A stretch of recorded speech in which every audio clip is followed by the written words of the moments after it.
അച്ഛനോട് എൻ്റെ ഗുരുനാഥൻ പറയുന്ന ഒരു ഉദാഹരണം എന്താ വെച്ചാൽ, എപ്പോഴും അച്ഛനോട് തല്ലുകൂടുന്നൊരു മകനുണ്ടത്രേ.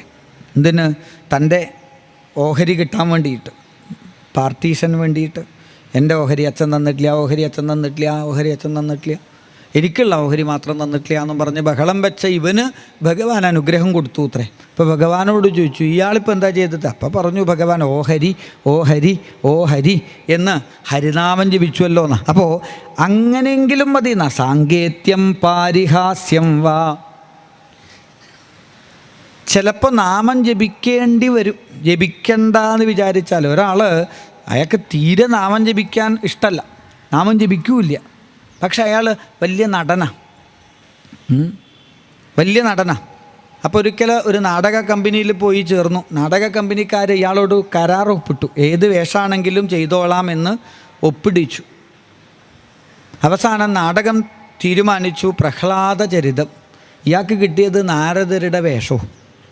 ഇപ്പം എന്താ ചെയ്യുക? ജപിക്കാണ്ടിരിക്കാൻ പറ്റുമോ? ഇല്ല. അങ്ങനെയെങ്കിലും ജപിക്കട്ടെ എന്നാ. അപ്പോൾ സാങ്കേത്യം പാരിഹാസ്യം വാ. അങ്ങനെ ഏതെങ്കിലും വിധത്തിൽ ഭഗവാന്റെ നാമം ജപിച്ചാൽ അതിന് ഫലമുണ്ട്.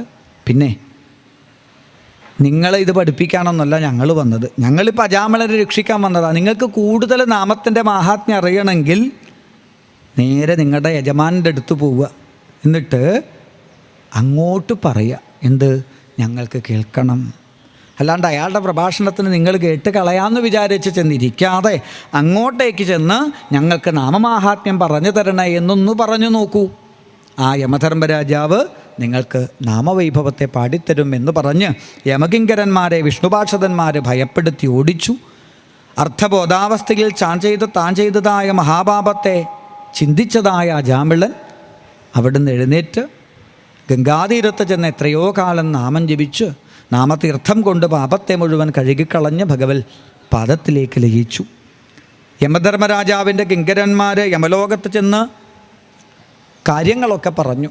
അങ്ങ് കൃത്യമായിട്ട് പേരും അഡ്രസ്സൊക്കെ തന്ന് ഞങ്ങൾ പിടിച്ചു കൊണ്ടുവരാൻ പോയതാ. പക്ഷേ അവിടെ വിഷ്ണുപാർഷദന്മാർ വന്നു, ഇങ്ങനെയൊക്കെ ഉണ്ടായി എന്ന് പറഞ്ഞപ്പോൾ തൻ്റെ ശിഷ്യന്മാർക്ക് മുൻപിൽ നാമത്തിൻ്റെ വൈഭവത്തെ യമധർമ്മരാജാവ് പാടിക്കൊടുത്തു. ഇനിയെങ്കിലും നിങ്ങൾ ശ്രദ്ധിക്കണം, നാമം ജപിക്കാത്തവർ, ഭഗവാനെ സ്മരിക്കാത്തവർ, ഭഗവാന്റെ മുമ്പിൽ ശിരസ് നമിക്കാത്തവർ, ഈ 3 വിധത്തിലുള്ളവരല്ലാതെ മറ്റൊരാളെയും നിങ്ങൾ തൊട്ടുപോവരുത്. ഹരഹേർഗതയാഭിഗുപ്താൻ. അങ്ങനെ വല്ലതും ചെയ്താൽ ഇതുപോലെ ഭഗവാൻ നിങ്ങളെ ശിക്ഷിക്കും എന്ന് ആ യമകിങ്കരന്മാർക്ക് യമധർമ്മരാജാവ് നാമവൈഭവത്തെ പാടിക്കൊടുക്കുന്ന രംഗത്തോടെയാണ് അജാമിളചരിതം എന്ന പ്രകരണം സമർപ്പിക്കുന്നത്. ഇപ്പോൾ നമുക്കിവിടെ നിർത്താം.